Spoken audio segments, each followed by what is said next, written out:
सुख पाहता जवा पाडे, सुख पाहता जवा पाडे, दुःख पर्वताय बडे. धरी धरी आठवण मानी संतांचे वचन, नेले रात्री नेते अर्धे, बाळपण जरा व्याधे. धरी धरी आठवण मानी संतांचे वचन. तुका म्हणे पुढा, तुका म्हणे पुढा घाना जुंती जशी मुढा. धरी धरी आठवण मानी संतांचे वचन. पांडुरंगा करू प्रथम नमन, दुसरे चरण संतांची. त्यांच्या कृपादाने कथेचा विस्तारो, बाबाजी सद्गुरु दास तुका. नमो ज्ञानेश्वरा, नमो ज्ञानेश्वरा, निवृत्ती उदारा सोपान देवा.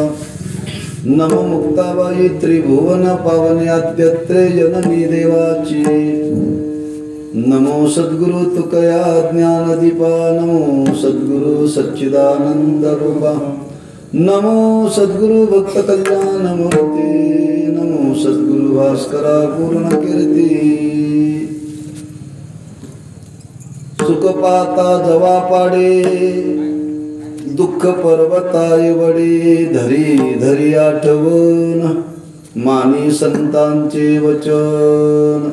शिवे करता निवडलेला अभंग श्रीमंत जगद्गुरु श्री तुकोबारांचा असून त्या अभंगातून जगद्गुरु श्री तुकोबाराय मनुष्य जीवाला जो संसारामध्ये रमलेला आहे, कंसात रंगलेला आहे, अशा जीवाला उपदेश आणि थोडीशी जाणीव करून या अभंगातून महाराज देत आहेत. प्रतिवर्षाप्रमाणे संपन्न होणारा हा नामोत्सव ग्रामस्थ भाविक भक्त बोळेवाडी या सर्वांच्या सहकार्याने आणि त्या नामोत्सवातील आजच्या दिवसाची ही सेवा आपल्या वाट्याला आलेल्या यथामती काही चिंतन करण्याचा प्रयत्न करू. या अभंगाच्या द्वारे जगद्गुरु श्री तुकोबाराय आज मनुष्य जीवाला उपदेश करतात की जेणेकरून जो मनुष्य योनीमध्ये जन्माला आलेला आहे तो तरुण जावा, त्याचा उद्धार व्हावा. पण गंमत अशी आहे, अनादी कालापासून या जीवाच्या अंतःकरणामध्ये विषयाचे संस्कार आहेत. अनेक जन्म हेच कार्य करत आलेला जीव आणि अनेक जन्मामध्ये विषयाचा भोग घेता घेता घेता त्या जीवाच्या अंतःकरणावरील एवढे पक्के संस्कार झाले, सुख विषयातच आहे अशा निश्चयावरती दृढ बर का, साधा नाहीये, असा स्थिरावलेला हा मनुष्य जीव आहे. आणि परिणाम त्याच्यामध्ये आयुष्य चाललेलं आहे बघ. जे चाललेलं आहे ते सत्कारीने वाया आहे आणि ते न राहल्यामुळं संतांना वाटलं याची कुठंतरी आपण समाजाला थोडीशी जाण करून दिली पाहिजे, जाणीव करून दिली पाहिजे. हे संतांचं कार्य आहे, अज्ञानाला ज्ञान करून देणं बरं, फाडाण्याला शान करणं हे संतांचं कार्य आहे. आणि ते संतांनी आपल्या अवतार कार्यामध्ये आतापर्यंत हेच कार्य केलेलं आहे. आणि या भावनेतून संत समाजाला सांगण्याकरता प्रवृत्त झालेले बरं का. समाज ऐकेलच हा भाग वेगळा, आणि आतापर्यंत सांगत आले ते सगळेजण ऐकतातच असं काही नाहीये. जे संतांनी सांगितले ते जर समाजाने जर ऐकलं असतं तर फार समाजाचं परिवर्तन झालं असतं बरं. फक्त ऐकत येतो बरं का, पण ऐकत नाही, लक्षात ठेवा.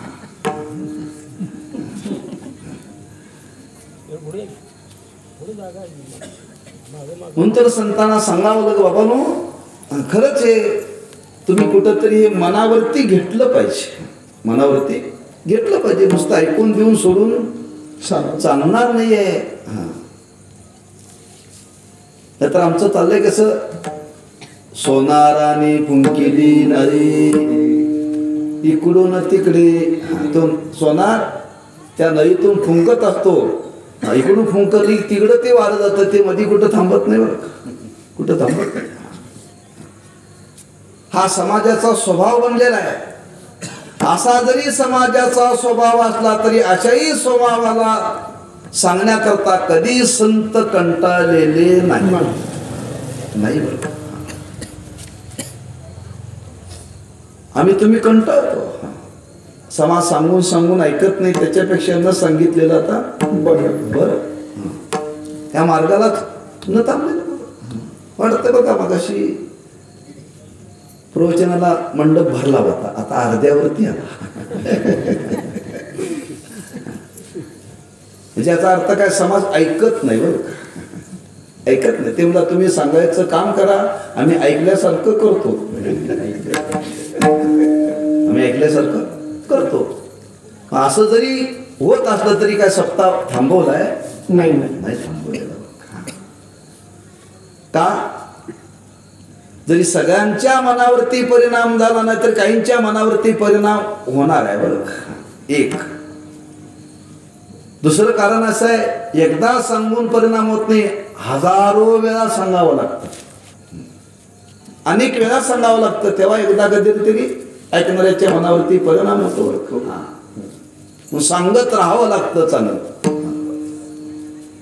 आणि हा भाव मनी मानशी घेऊन संत महात्मे आज समाजाला उपदेश करण्याकरता प्रवृत्त झालेले आहेत. बाबांनो, आपल्याला प्राप्त झालेला नरदेह, आणि या नरदेहामध्ये आम्ही तुम्ही जन्माला आलो, आणि जन्माला येऊन आज आपण ज्याच्याकरता प्रयत्न करायला पाहिजे तो प्रयत्न न करता आपण केवळ विषयाच्या मागं लागलेलो आहोत बरं, केवळ विषयाच्या मागं. म्हणून संतांनी स्वच्छ लिहून ठेवलंय, विषय ओढी बोलले जीव, आता याची कोण करील कीव, नुपजे नारायणी भाव पाऊनी ठाव नरदेह. नरदेहाला येऊन सुद्धा नुपजे नारायणी भाव का नुपजे, विषय ओढी भुलले. विषयाला बोलल्यामुळे नुपजे नारायणी भाव बरं. हा विषय सुख हेच खरं सुख आहे, अशा भावनेने माणसं आज प्रवृत्त झालेले आहेत. या भावनेनं प्रवृत्त झालेले आहेत. नुसती प्रवृत्त नाही, त्याच्यामध्ये माणसं आज एवढी आसक्त झाली, तेवढी आसक्त झालेली आहेत. महाराज म्हणतात त्याच्याकरता आयुष्य चाललेलं आहे, आयुष्य चाललेलं आहे. पण आतापर्यंत कोणालाही ह्या भूलोकामध्ये विषयाचा उपभोग घेऊन कोणालाही तृप्तीचा ढेकर आलेला नाही बरं. कोणीही तृप्त झालेला नाही, कोणीच नाही बरं. विषय सेविता कोण तृप्त झाला,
निमाला अग्नी कोटी दृष्टांत दिलाय महाराजांनी.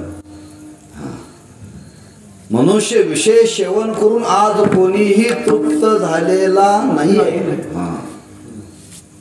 कसं महाराज म्हणतात अग्नी आहे. अग्नी किती त्या अग्नीमध्ये सरपण टाका तो शांत होत नाही, वाढतोय बरं का.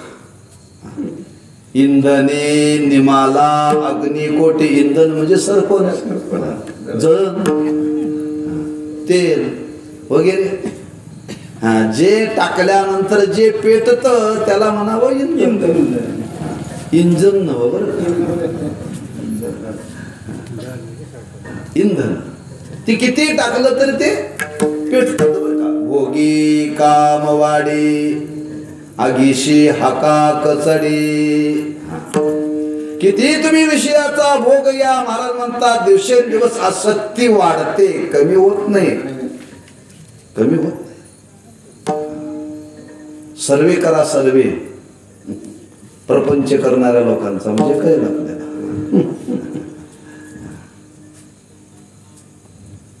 एखाद्याला सुपारी खायची सवय आहे, ती आता पुढीतून येते ती नव्हे बरं का,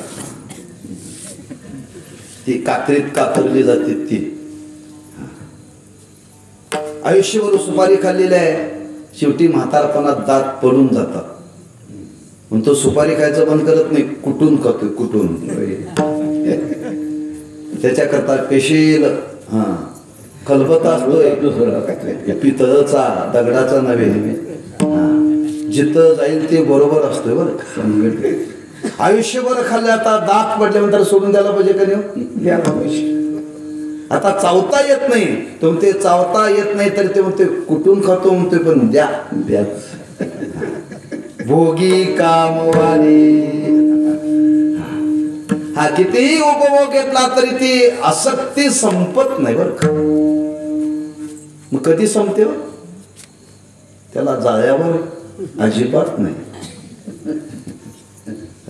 शेवटी त्याला सरणावरती ठेवल्यानंतर तरी संपते का, नाही संपत. सरणावरती ठेवल्यानंतर माणसं विचार करतात ह्याला काय काय लागत होतं, उद्या सकाळी राखायला न्यायला पाहिजे, यादी करतात.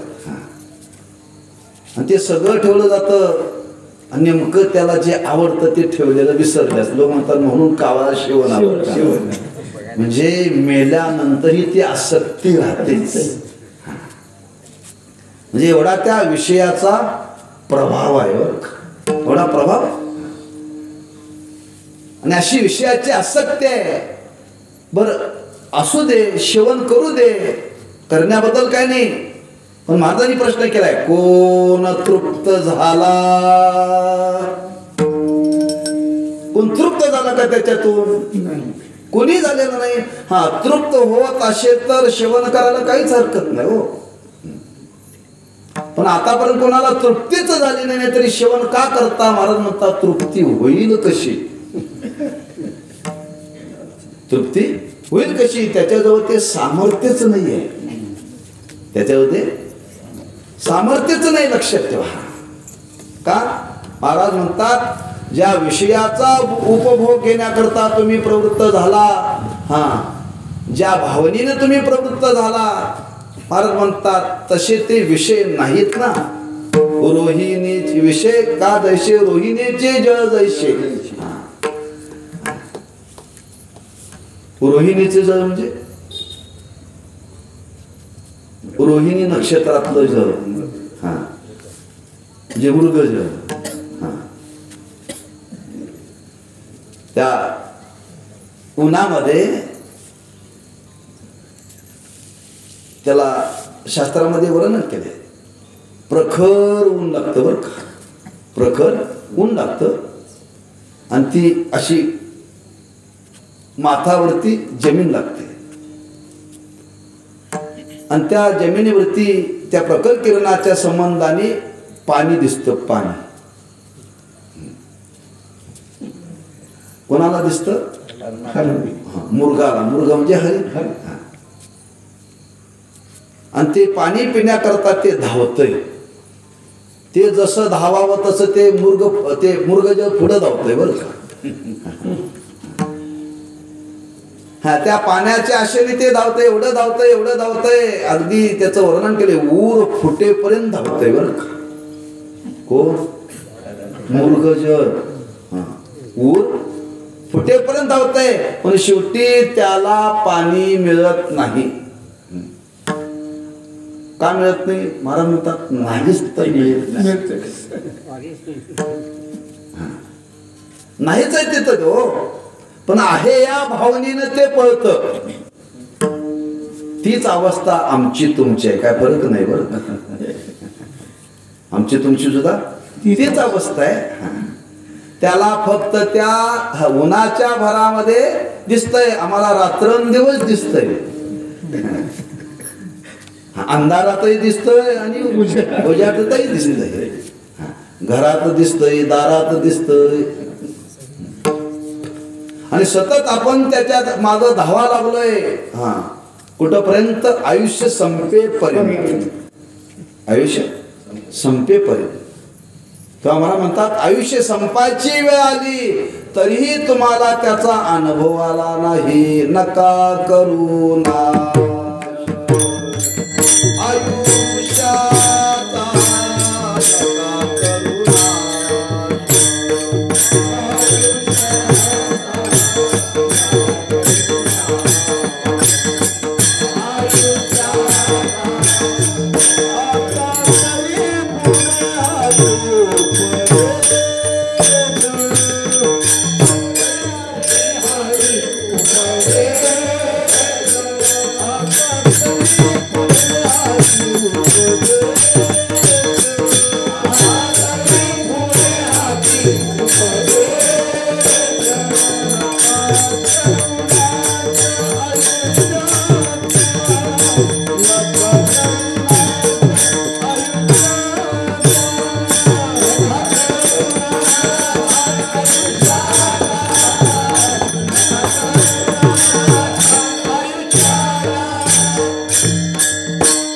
नका करू नाश. तुम्हाला आतापर्यंत त्याचा अनुभव आला नाही ना, तृप्तीचा अनुभव आला नाही. आता तरी महाराज म्हणतात आयुष्य वाया घालवू नका. आता तरी आयुष्य वाया जाऊ देऊ नका. आता तरी थोडस जाग व्हा. सदसत विवेक संपादन करा. पण कोणीही त्याच्याकरता करायला तयार नाहीये. याचा अर्थ बरं आम्हा तुम्हाला अनुभव नाही. आमच्या तुमच्या अगोदर जे जे पूर्वज होऊन गेले त्यांनी तर कुठे लिहून ठेवले काय हो? ठेवले का सांगा? कुणी लिहून ठेवलेलं नाही. आजा गेला पणजा गेला, बाप मसना गेला, देखत देखत ना तू तोही तैसा झाला. पण कोणी माग लिहून ठेवलं नाही. किती पिढ्या आल्या आपल्या, नोंद आहे आपल्याकडे. तरी आपण चाललोय हो, तरी आपण चाललोय. विनोदाने गोष्ट सांगितली जाते. गुरुवारी सांगत असतात नेहमी. उन्हाळ्याचे दिवस होते आणि उन्हाळ्याच्या दिवसामध्ये मुलं गोट्याचा खेळ खेळत होते. आणि गोट्याचा खेळ खेळता खेळता खेळता एक ते उन्हात खेळून खेळून थकलं बरं. त्याने विचारला कुठं तरी सावलीला बसावं झालं. सावलीला बसावं म्हणून त्या खेळण्यातून ते बाजूला झाला आणि सावलीला बसलं. बसता बसता ज्या घराच्या उंबऱ्यावर बसलं होतं त्यांनी पाहिलं वाडा मोठा दिसतो म्हणल्या. तेव्हा आत काय तरी बघावं म्हणून ते आत गेलं बरं. आत गेलं. इकडे तिकडे फिरता फिरता बघितलं तर आत एक भला मोठा गणपती होता. गणपती होता. त्यानं पाहिलं गणपतीची सोंड पाहिली, त्याचं पोट पाहिलं, पाहता पाहता पोट पाहता त्यानं वा गणपतीची बिंबी किती मोठी आहे म्हणाला. किती मोठे आहे म्हणून बघावं त्यानं ते बोट त्या बिंबीत घातलं. बिंबीत घातल्यावर त्या बिंबीत बसला होता बऱ्याच दिवसापासून.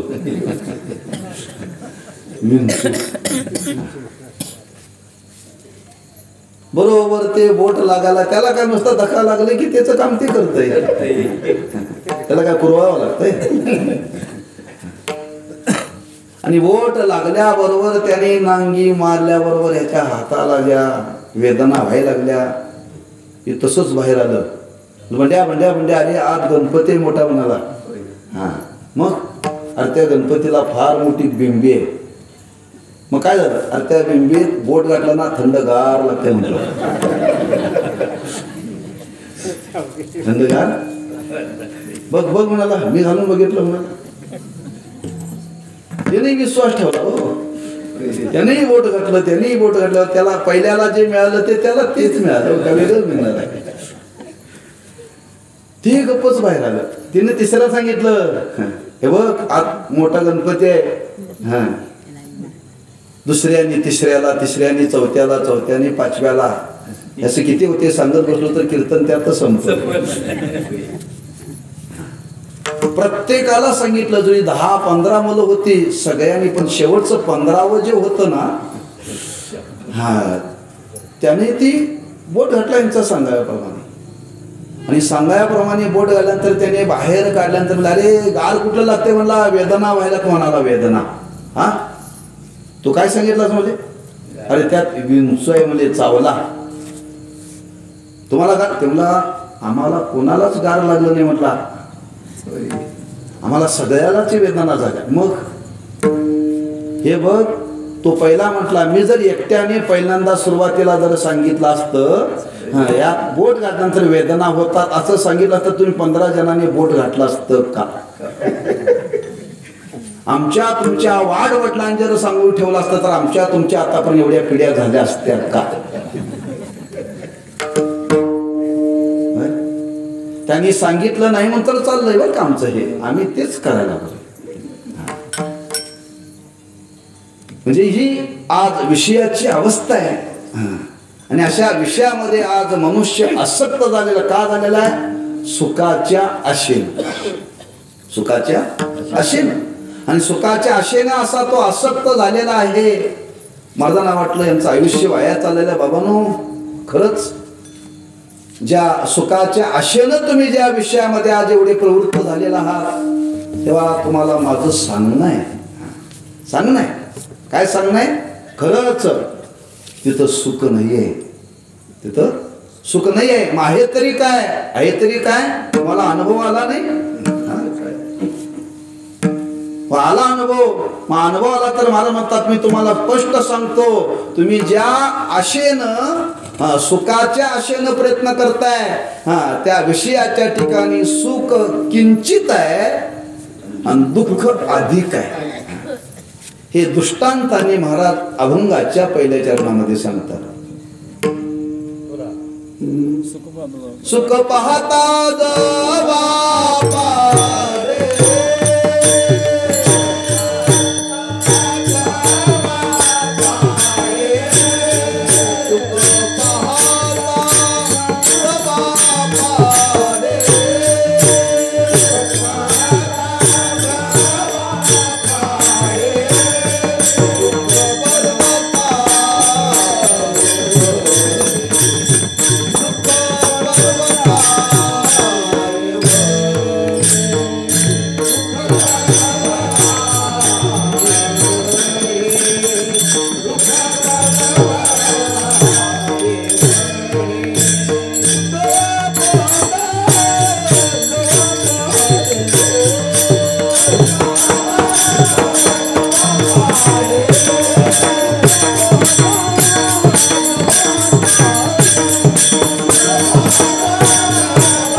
आता जवा पाडे दुःख पर्वता एवढे. कारण म्हणतात खरं या विषयाच्या ठिकाणी दुःखच आहे, सुख नाही आहे. तुम्ही म्हणता म्हणून तुकोबारे म्हणतात, मी तुम्हाला सांगतो आहे किती ते जवस नावाचं धान्य आहे नाही का. ते किती मोठं आहे, सुपारी एवढं केवढं आहे पाहिलं ना. शेतकरी तो मी काय शेतकरी नाही बाबा. केवढा असतो गुरुजी फार ते तिळाच्या आकाराचं असतं नाही का. तिळाच्या आकाराचं असतं जवस वर. म्हणजे ते असं बोटावर ठेवलं तर दिसतंय, हातात ठेवलं तर दिसत नाही बरं का. ते धरताना असं बोटावर जावं लागतं, हातात ठेवलं तर दिसत नाही. ते फार लहान आहे, म्हणजे फार लहान आहे. महाराज म्हणतात ते जवस नावाचं धान्य आहे, बारीक आहे. ते बोटावर ठेवलं तर दिसतं. आज ज्या विषयामध्ये तुम्ही सुखाच्या आशेनं प्रयत्न करता, महाराज म्हणतात सुख आहे तरी किती जवा पाडे. महाराज म्हणतात ते आहे का असल्यासारखं वाटतंय,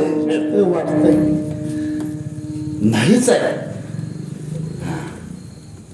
का नाही. दुःख पर्वता एवढे, पर्वता एवढं दुःख आणि जवा एवढं सुख. तिची वजाबाकी तरी व्हायला पाहिजे का नको. दर्या मी खसखस ते कुठं जुळतं काय. म्हणजे दुःख एवढं आहे, दुःख एवढं आहे, त्या दुःखाच्या मानाने सुख जवसा एवढ्या. मला म्हणतात सुख नाहीच आहे, सुख नाहीच आहे, नाहीच आहे. पण आज आहे या भावनेनं माणसं प्रयत्न करतायत बरं. आहे या भावनेनं प्रयत्न करतायत. कशी परिस्थिती आहे. एक दृष्टांत सांगितला जातो परंपरेने. एक ग्रस्त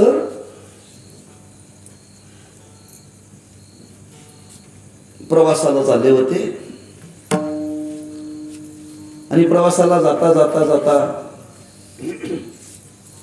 पूर्वीचा प्रवास, पायी प्रवास, जंगलातून.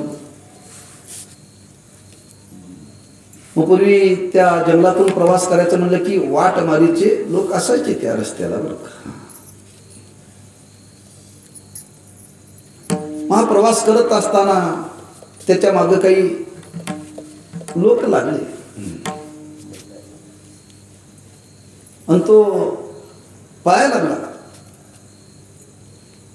लागला, सैरा वैरा धावायला लागला. धावता धावता धावता धावता त्याला रस्ता दिसेना.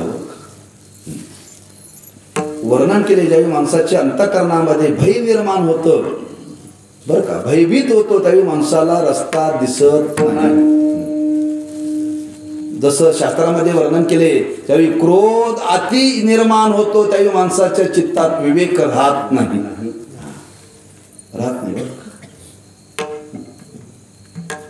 असा भयभीत झालेला आहे. आणि पळाला, पळता पळता पळता पळता त्याला रस्ता दिसला नाही. तो एका विहिरीमध्ये पडला. पण विहिरीत पडला, पण पडताना गंमत काय झाली. त्या विहिरीच्या काठाला एक वडाचं झाड होतं आणि त्या वडाच्या झाडाच्या पारंब्या लोंबकत होत्या. पडता पडता एक पारंबी त्याच्या हाताला लागली आणि तो मधीच राहिला, वरी नाही आणि खाली नाही. आधीच घाबरलेला आहे. आणि अशा अवस्थेमध्ये तो त्या विहिरीमध्ये लोंबकत आहे. त्यांनी विचार केला, खरंच मी धावत आलो, हे लोक मागे लागले म्हणून बरं झालं मी विहिरीमध्ये पडलो नाही. पण विहीर किती आहे तरी खाली बघावी खोल. पण त्याची नजर खाली गेली बरं का. तसं त्या विहिरीत पाणी नव्हतं, कोरडीच होती, पण खोल होती. पण त्या विहिरीत भला मोठा नाग खाली होता. काय होता?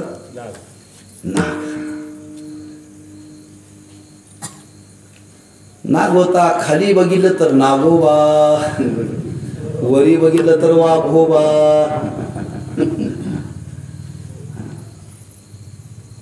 त्यांनी विचार केला, खरंच मी वाचलो बरं का. जर मी खाली गेलो असतं तर नागाने सोडलं नसतं, आणि वरी राहिलो असतं तर वाघाने सोडलं नसतं. मी मध्ये आहे. आता विचार करा, खालीही दुःखच आहे, वरी दुःखच आहे, मध्ये लोमकं तर तिथं का सुख आहे? किती दुःख आहे. समजा लोमकता जर पारंबी जर तुटली आणि हा जर खाली गेला तर वर येईल, तर आला तर तसा येईल, त्याला आणावंच लागेल व्यवस्था करून. बरं, त्या पारंब्याला धरून वर यावं म्हटलं तर हा वाघोबा सोडणार आहे? म्हणजे खालीही दुःख आहे, वरी दुःख आहे, मधी कष्ट आहे, लोमकत आहे. आणि ते लोमकत असताना योगायोगाने ते पारंब्या हाला लागल्या, आणि त्याच वराच्या झाडाला एक मोह लागलं होतं. मोह ते सामान आग्यामुळे होतं बरं. आणि त्या पारंब्या हलता हलता त्या मोहाला लागल्याबरोबर माश्या उठल्या. आग्या मोहाच्या माश्या फार वाईट बरं काय. त्याला अनुभव आला असेल त्याला बघा, येऊन ये कधी, चावून येत बरं का. चावून येत फार भयानक. ती जर एकदा पाठशी लागली ना, तुमची पाठ सोडत नाही, तुम्ही कुठेही जा. ती माशी. आणि अशा अवस्थेमध्ये त्या माश्या उठल्याने, माश्या उठल्यानंतर ह्याच्या अंगाला चावायला सुरुवात केल्या. काय गुदगुले होत असते नाही का? अहो, एवढ्या वेदना होत होत्या, पण हात सोडावं तर पंचायत आहे, आणि वर यावं तरी म्हणजे हा तुम्ही माश्या चावतात म्हणून हात सोडला तर खरी नागोबा म्हणजे मरणच आहे हो. बरं, त्या पारंब्याला धरून वर यावं आणि वर येऊन हे करावं तर वरी वागव म्हणजे वरी मरणच आहे. आणि माश्या एवढ्या चावतात, त्याच्या वेदना त्यातही मरणच आहे. आणि अशा अवस्थेमध्ये त्या मोहाची जी पोळी होती ती फुटली. आणि त्यातले 2 थेंब बरोबर ह्याच्या नाकाच्या शेंड्यावर पडले. नाकाच्या शेंड्यावर पडल्यानंतर ते नाकाच्या शेंड्यावरती काय आले म्हणून त्याने जीभ बाहेर काढली. कशी काढली नक्कल करत नाही. आणि ते मध चाटला. वाह, काय गोड आहे म्हणाला. काय म्हणतोय तो? गोड आहे. खाली नागोबाचं दुःख आहे, वरी वाघोबाचं दुःख आहे, अंगाला माश्या चावत आहेत, आणि एक थेंब मधाचा चाकल्यानंतर काय सुख आहे म्हणतात तुकोबारा म्हणतात. हीच प्रपंचाची अवस्था आहे. सुख पाहता जवा पारी, दुःख पर्वता येवडी. आमचे गुरुबंधू होते ते फार गमतीनं सांगायचे. माणूस दिवसभर एवढा राबतोय, घामी घुम होतोय बरं, घामी घुम होतोय. आणि एवढ्या कष्टाने तो घरात येतोय. घरात आल्याबरोबर बायको ओळखते, हे फार कष्टून आले ते बरं, फार शिणले. ती आल्याबरोबर काय करते, गरम गरम कॉफी करून देते बरं का. गरम गरम कॉफी करून देते. आणि कॉफी पिल्या म्हणते, आता डबा घेऊन गिरणीला जा. दिवसभर काम केलेलं असतंय, आल्या कामाला. आणि मधली कॉफी पिल्यानंतर वाह काय कॉफी झाली म्हणते. तेवढ्या कॉफीवरती 24 तास काम करते. सुख पाहता जवा पारे, दुःख पर्वता एवढी. माझा तो अधिकार नाही. आमचे ते गुरुबंधू ब्रह्मचारी होते बरं का. ते फार गमतीनं रंगवून सांगायचे बरं का. ते म्हणायचे, फार गमतीनं सांगायचे. ते म्हणायचे, आपल्याकडे पुरुषाला बायका काय म्हणतात, खरी भाषा आहे गडी म्हणतात बरं का. आमची गडी बाहेर गेली. काय गडी बाहेर गेली. आणि पुरुष काय म्हणतोय, मालकीन घरात आहे. घरात आहे. खरंच हा गडीच नाही हो. आयुष्यभर गडी म्हणूनच राबतोय. कधी बिन पगारी फुल अधिकारी. बाजाराना, किराणा ना, दळून आणा, गॅस टाकी आणा, हे रेशना ना हे कोणी गडीच की एवढं काम करतो फक्त कॉपी दिली की खुश होतो म्हणजे आज एवढी माणसं या प्रपंचामध्ये एवढी राब राब राब राब एवढी राबतात केवळ सुखाच्या आशेनं सुखाच्या आशेनं पण महाराज म्हणतात ज्या सुखाच्या आशेनं ही माणसं यात विषयामध्ये राबतात प्रपंचामध्ये राबतात महाराज म्हणतात प्रत्येकाच्या वाट्याला दुःखच आहे किती आहे दुःख पर्वतावरी दुःख बांधवडी आहे हा संसार दुःख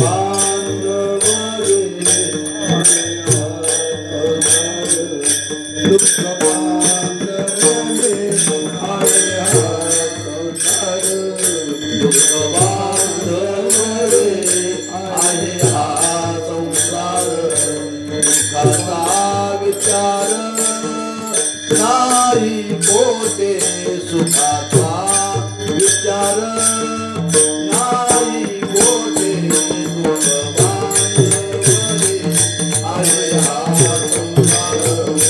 दुःख बांधवडी आहे हा संसार दुःख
बांधवडी आहे हा संसार सुखाचा विचार नाही कोठे आहे हा संसार सुखाचा विचार नाही कोठे महाराज म्हणतात सुखच नाही आहे सुखच महाराज म्हणतात त्याचा विचारच तुम्ही करू नका विचारच करू नका केवळ दुःख आहे दुःख आहे फक्त आमची भावना आहे कधीतरी मला सुख अनुभवाला येईल अनुभवाला येईल या भावनेनं माणसं प्रयत्न करतात लक्षात ठेवा म्हणून शास्त्रांनी याची संगती लावलेली आहे केवळ आसक्ती ही माणसाला तिथं अडकून ठेवते बरं का म्हणून विषय हे सुखरूप नाहीत विषय गोड नाहीत आसक्तीने गोड लागतात काय आसक्तीने गोड लागतात ते सुख वाढतं त्याच्यामध्ये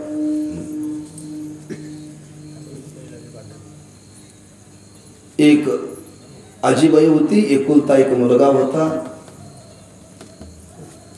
लग्न झालेलं होतं आणि तो रोज कामाला जायचा दुपारी जेवायला घरी यायचा मग घरी आल्यानं एक दिवशी त्याची पत्नी बाहेर गेली होती आता शेवटी आईने त्या मुलाला ताट केलं जेवायला बसला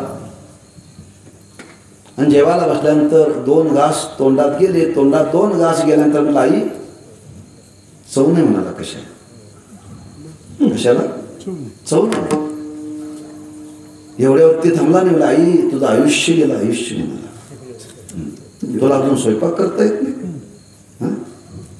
मीठ कमी जास्त तुला कळत नाही आयुष्य गेलं तुझं आयुष्य जेवढं बोलायचं होतं तेवढं बोलला शेवटी आईचं हृदय असतं आई सहन करते बरं का म्हणून मी नेहमी सांगत असतो आई जेवढं सहन करते तेवढी पत्नी सहन करत नाही हे तुम्ही पत्नीला बोलून बघा ती म्हणते जेवायचं असेल तर जेवा जवळचा धाबा बघा ती काय म्हणते जेवायचं असेल तर जेवा नाही तर जवळचा धाबा बघा आई असं कधी म्हणत नाही. म्हणते ती म्हणते बाया अरे चुकून झाला शेल, मीठ कमी पडला शेल, मीठ चुकून कमी पडला शेल, काय घालायचं विसरला शेल.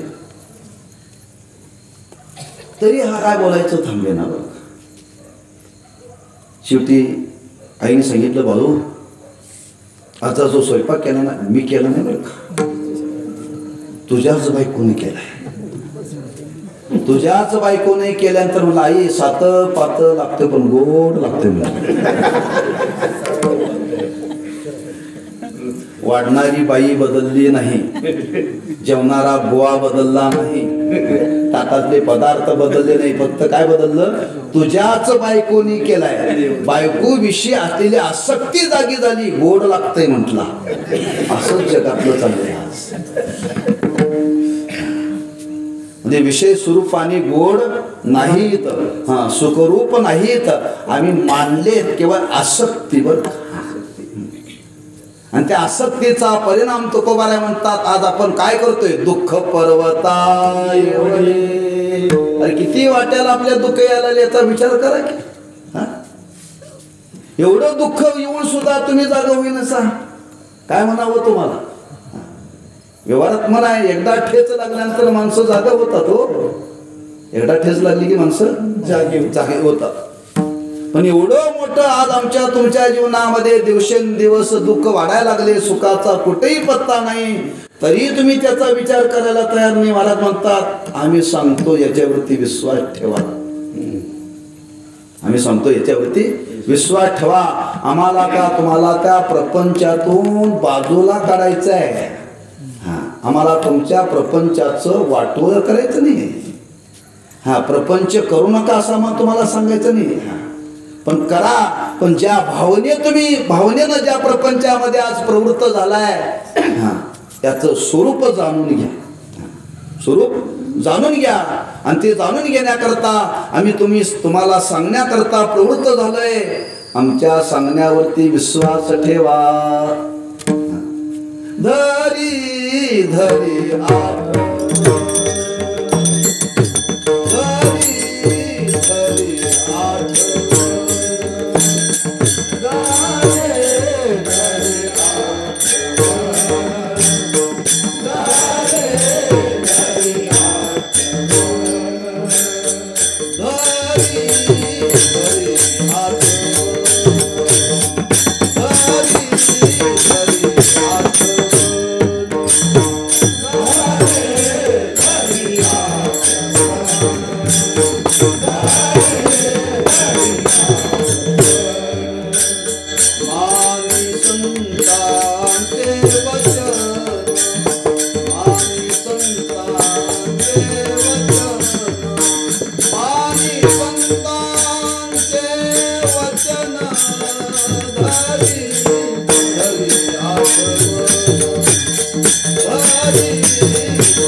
आठवण मानी संतांचे वचन. जे संत आज तुम्हाला त्या संसाराचं स्वरूप सांगण्याकरता प्रवृत्त झाले, महाराज म्हणतात याची कुठंतरी आठवण ठेवा, चित्तात जाण ठेवा.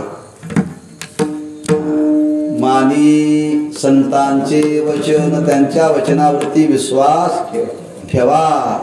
एवढे संत सांगतायत त्यांच्या वचनावरती विश्वास ठेवा. माणसं ठेवत नाही बरं का, ठेवतात. जन्माला आल्यापासून लग्न होईपर्यंत विश्वास कोणावरती असतो? आईवरती असतो. जन्माला आल्यापासून ज्या दिवशी काय लागलं तेव्हापासून अगदी 21 वर्षाचा होईपर्यंत, आणि 21 वर्षानंतर लग्न झाल्यानंतर 6 महिन्यात विश्वास आईवरचा जातो आणि बायकोवरती निर्माण होतो. आहे का? जिने लहानाचं मोठं करण्याकरता 21 वर्ष प्रयत्न केला, 2 महिन्यात तुमचा विश्वास त्याच्यावरती बसला. इति गुह्यतमं शास्त्र. बऱ्याच आया सांगतात, बाळू एवढा प्रामाणिक होता महाराज, पण ज्या दिवशी लग्न झालं ना त्या दिवशी बदलला. आई गहीवरून सांगते, गहीवरून काय, माझ्या शब्दाच्या बाहेर जात नव्हता, आईशिवाय जेवत नव्हता, आईशिवाय बोलत नव्हता हो महाराज. पण ज्या दिवशी झालं ना त्या दिवसातून महाराज विसरला मला. हे जावे त्याच्या वंशा, तेव्हा काय आईच्या अंतकरणाला काय वेदना होत असतील. ती विनोदाने सांगत नाही, लक्षात ठेवा, त्याला वेदना होतात, वेदना अंतकरणाला. एखादी आई जर आमच्या तुमच्या सारख्याला सांगते 21 वर्ष माझ्या आज्ञेत राहणारा मुलगा महाराज 2 महिन्यामध्ये बदलला, तेच संत महात्मे त्याच कळवळीनं जगाला सांगतात बरं का. मानी संतांचे वचन, जशी आई सांगते ना त्याच तळमळीनं संत जगाला सांगतात. बाबांनो, खरंच त्या संतांच्या वचनावरती विश्वास ठेवा. एवढ्या तळमळीने जगामध्ये कोणी सांगणार नाही बरं का. ऐशी कळवळ्याची जाती, ऐशी कळवळ्याची जाती, ऐशी कळवळ्याची जाती, ऐशी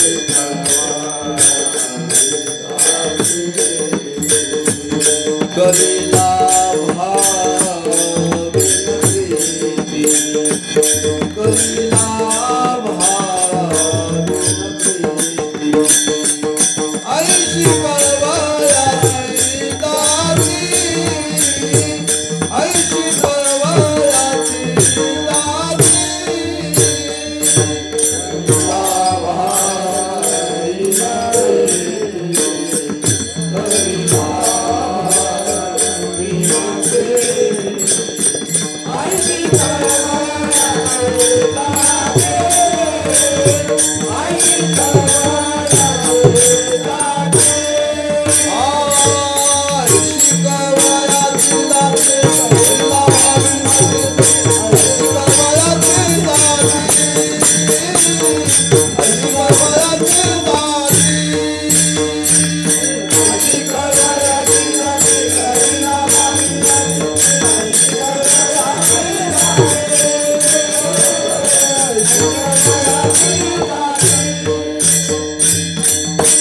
अतिशय तळमळीनं कळवळीनं ती आई सांगते, त्याच तळमळीनं संत महात्मे आज जगाला सांगतायत बरं का. जी माणसं आज विषयामध्ये रमलेली आहेत, प्रपंचामध्ये, अशा जीवाला सांगतात, बाबांनो, धरी धरी आठवण मानी संतांचे वचन. खरं त्या संतांच्या वचनावरती विश्वास ठेवा. ज्ञानोबाई 9,000 उभे दिल्या कोणा करता? भेच्या पुड्या बांधायला. ते का वर्तमानपत्र आहे? आज सकाळचं वर्तमानपत्र, उद्या सकाळी भेच्या पुड्या बांधायला जाते. आज 700 वर्ष झाली ज्ञानेश्वरी जशीच्या तशी आहे. काय सांगितलंय? धरी धरी आठवण. आणि त्याच्यावर विश्वास ठेवा ना.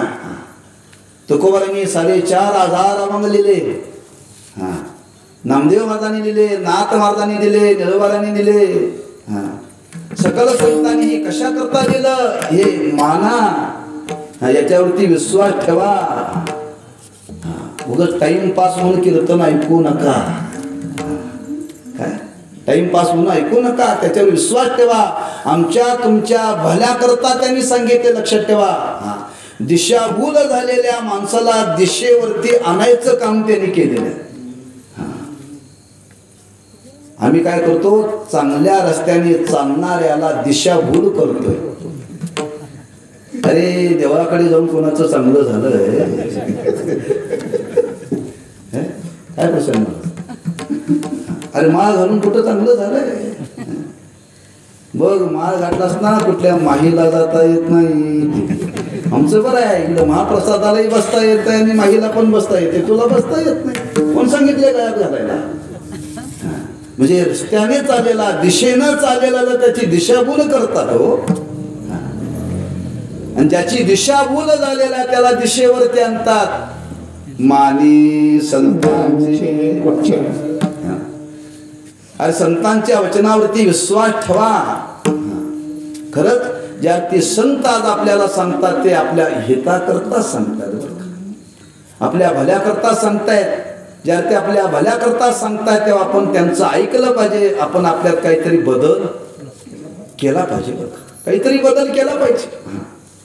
तेव्हा त्या संत महात्म्याने आम्हा तुम्हाला फार सांगण्याचा प्रयत्न केलेला आहे. सांगतो तुम्हाशी भजारी विठ्ठला, किती किती सांगावं ते.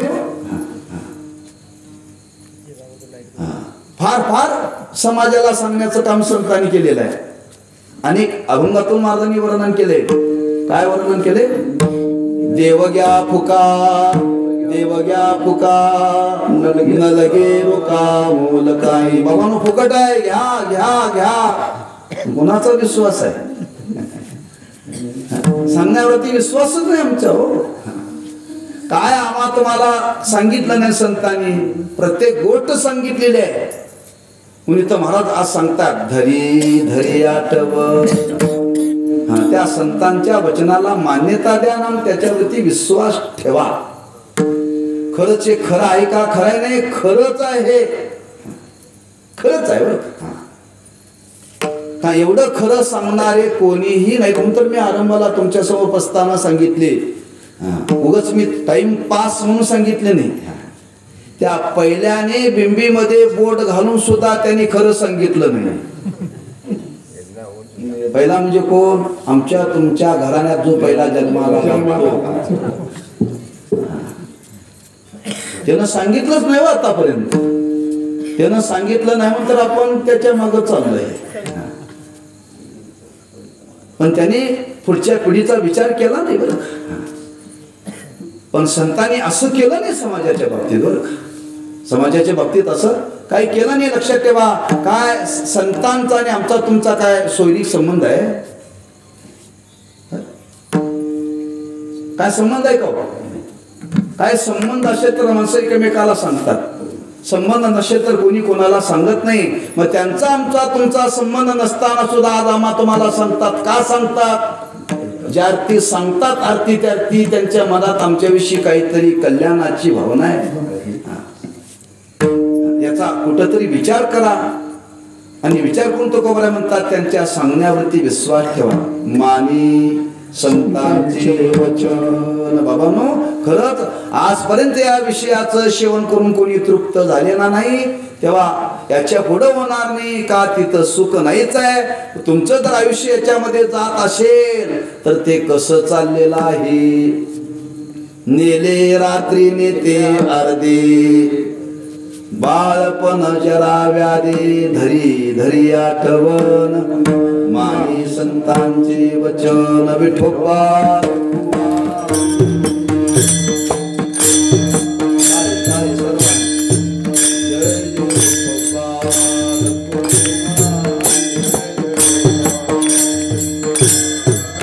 सुख पाहता जवा पाडे, दुःख पर्वता एवढे, धरी धरी आठवण, मानी संतांचे वचन. श्रीमंत जगद्गुरु श्री तुकोबाराय आज आम्हा तुम्हाला जाण करून देत आहेत की खरंच ज्या आशेनं आपण ज्या विषयामध्ये आज प्रयत्न करतो, खरंच तिथं किंचित सुख आहे आणि अनंत कालाचं दुःख आहे. किंचित सुखाचा धरलेला अभिलाष, वर्णन केले बरं का.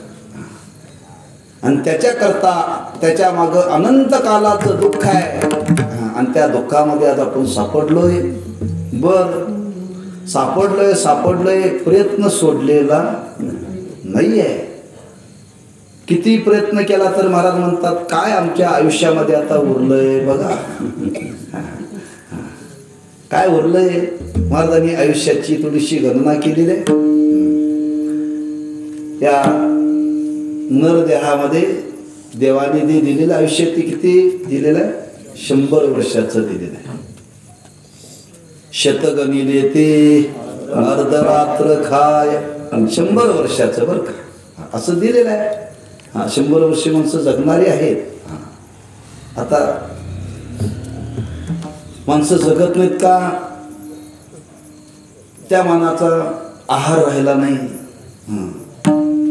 त्या मनाचं नियमन राहिलं नाही. कष्ट राहिले नाहीत. पूर्वी शेवटी माणसाचे केस पांढरे व्हायचे. आता तारुण्यातच पांढरे होतात.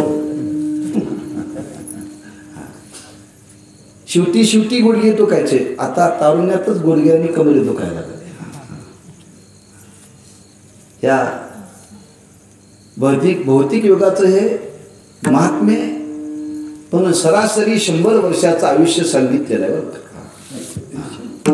पण महाराज म्हणतात 100 वर्षाचं आयुष्य असलं तरी 100 वर्षात आपल्या वाट्याला नेमकं येतं किती. महाराज म्हणतात 100 पैकी निम्म गेलं झोपेत. नेले रात्री नेते अर्धे. रात्री ना अर्ध नेलं. राहिलं किती. अर्ध म्हणजे किती. 50 म्हणजे किती. 50 नव्हे बरं. म्हणजे 100 पैकी 50 हे जमेल आहेत का वाया. तो 100 म्हणण्यात काय अर्थच नाही. 100 म्हणण्यामध्ये काय अर्थच नाही. म्हणजे 100 वर्षाचं आयुष्य जरी दिलेलं असलं तरी मला म्हणतात खरं आपल्याला मिळतं 50 वर्ष. 50 वर्ष झोपेतच गेली हो.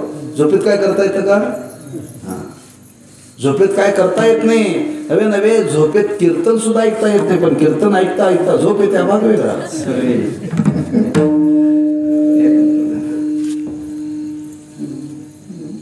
म्हणजे अर्ध आयुष्य झोपेत गेलेलं वायाच आहे. मग कीर्तनात येऊन जर झोप गेली तर झोपेत आलं तर ते सुद्धा वायाच आहे.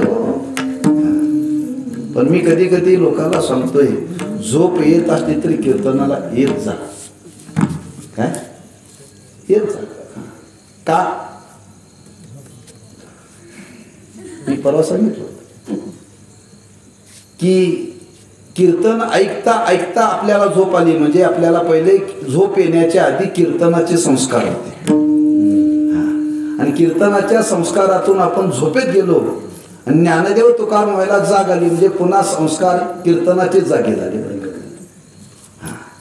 म्हणजे मधल्या काळामध्ये जरी झोप असली तर आपण कीर्तनाचे संस्कार घेऊन झोपेत जातो. घरात टीव्ही बघत जर झोपलो तर त्यातले संस्कार येतात. आणि ते संस्कार असतात. आणि जर जागे झालं तर ते संस्कार होतात बरं का.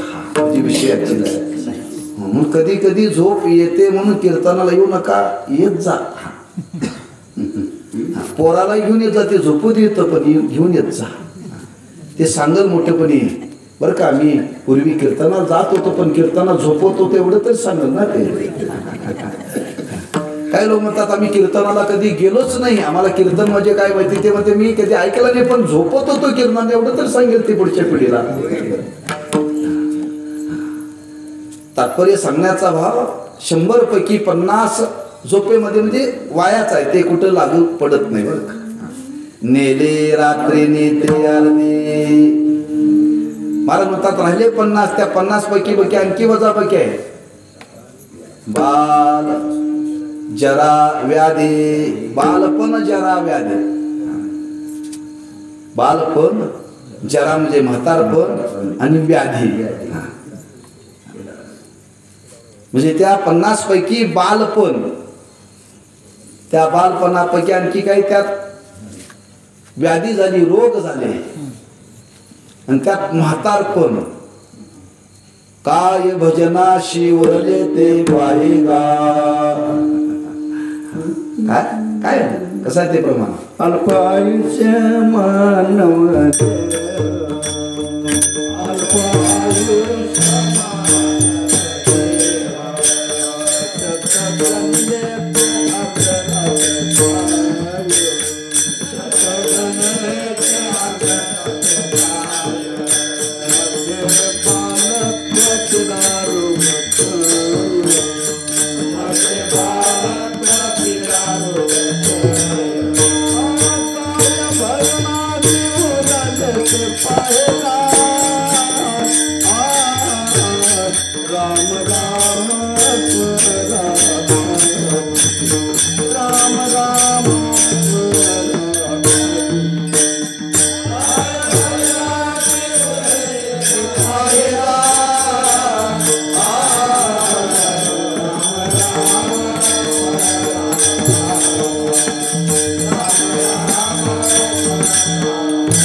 मानव देह शत गणिले ते अर्धरात्र खाय. मध्ये बालत्व पीडा रोग क्षय काय भजनाशी उरले ते पायका. 4 चरण आहेत इथं थोडक्यात दिले तोच हिशोब आहे बरं का. अर्धे रात्री नेते नेले बालपण जरा व्याधी. तो सार महाराजांनी त्या छोट्या दिलक्या चरणात सांगितलंय बरं. महाराज म्हणतात आपलं असं आयुष्य चाललेलं आहे. हे कशा करता चाललंय. महाराज म्हणतात केवळ विषयाच्या ठिकाणी सुखाची भावना आहे अशा भावनेनं आमचं तुमचं आयुष्य चाललेलं आहे बरं. चाललेलं आहे. मग असं आयुष्य चाललेलं आहे तरी आपल्याला त्याचा अनुभव आला नाही. तेव्हा महाराज म्हणतात तुम्हाला एक गोष्ट सांगायची आहे. मानी संतांचे वचन एवढा तरी विचार करा. गेलेलं जाऊ दे उरलेल्या आयुष्यात तरी विचार करा. गेलेलं जाऊ दे उरलेल्यात तरी विचार करा. उरलेल्यात म्हणजे आता प्रपंच करून संपलाय. आता मुलगा कर्तव्यदक्ष झालेला आहे. त्याच्या ताब्यात सगळं द्या. त्याच्या ताब्यात सगळं द्या. फक्त किल्ली तेवढी कमरेला ठेवा. काय किल्ली तेवढी कमरेला ठेवा. बँकेत सगळे पैसे ठेवा. फक्त सईचा मालक तेवढा राहा. त्याला सांगायचं पैसे तुझेच आहेत. फक्त माझ्या सईने काढत जा. संध्याकाळची मागायला आला की सही मात्र करू नका. चैनी करता जर मागायला लागला तर सही करू नका. पण सप्ताला पंगत घालायचे म्हटलं की सही करून काढून देत जा. आम्ही माहीला काढून देतोय सप्ताला मात्र देत नाही.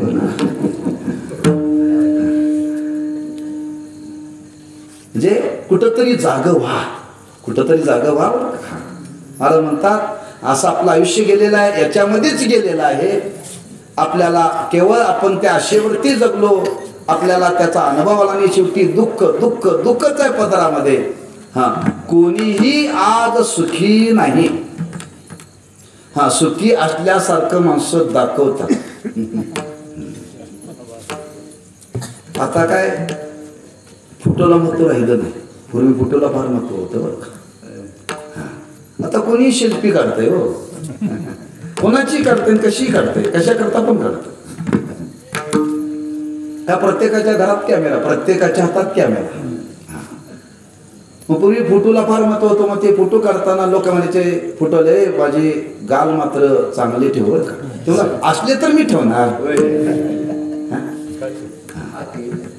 आपले गाल आत गेलेले आहेत आणि त्या फोटोवाल्याला म्हणतात का गाल माझे फुगल्यासारखे ठेव. म्हणजे आत गेलेत म्हणजे आपला चेहरा दुःखाने असा त्या दुःखाचे सावट चेहऱ्यावरती आहे. त्या फोटोमध्ये सुखाचे दिसते. मला एवढाच मुद्दा म्हणायचा. म्हणजे फोटो वाट्याला सांगतोय मी दुःखी असलो तरी फोटो तरी सुखी दिसलो पाहिजे. तो फोटोवाला म्हणतो मी काय ब्रह्मदेव आहे होय बदल करायला. माझं काम काय जसा तुमचा चेहरा तसा फोटो काढणं. फोटो कशा करता काढायचा असतो. मी पूर्वी कसा होतो आणि आता कसा आहे. लग्नाच्या पूर्वी गुटगुटीत होतो आणि आता 2-4 पोरं झाली हाडं दिसायला लागली. याच्या करता आपल्या जीवनाचं निरीक्षण करण्याकरता. म्हणजे फोटोमध्ये तुम्ही किती बदल केला तरी त्याच्या अवस्था आपली चेहऱ्याची आहे का आपल्या जीवनाची आहे का. दुःखी माणसाचा फोटो दुःखी दिसणार सुखी दिसणार नाहीये. तसं महाराज म्हणतात या संसारामध्ये विषयाच्या ठिकाणी सुखाच्या भावनेनं तुम्ही प्रवृत्त झालाय. तुम्हाला सुखाचा अनुभव येणं शक्य नाही. तरी माणसं सोडायला तयार नाहीत. त्याच्याकरता प्रयत्न करतात. कसा प्रयत्न करतात. महाराजांनी जुना दृष्टांत दिलाय.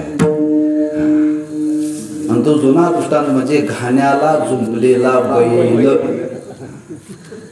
घाण्याला झुंपलेला बैल. कुठला घाणा. ऊसाचा घाणा नव्हे तेलाचा घाणा. आणि त्या तेलाच्या घाण्याला झुंपलेला बैल फक्त पुढं बघून चालत असतो बरं का. पुढं बघून तुका म्हणे पुढा पुढं घाना झुंती दशी मुडा.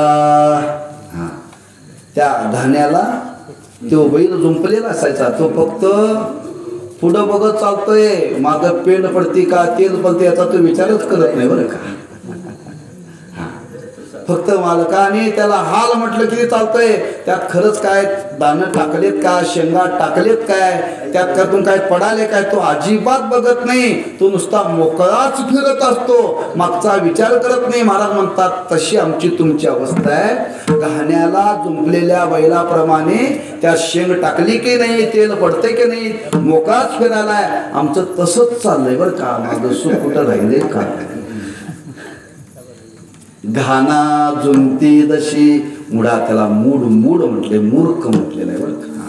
म्हणजे अशा अवस्थेपर्यंत जो आज या विषयामध्ये राहून प्रयत्न करून जो आजपर्यंत जागा झालेला नाही. महाराज म्हणतात त्या बैलात आणि आपल्यात काहीही फरक नाहीये. काहीच नाही.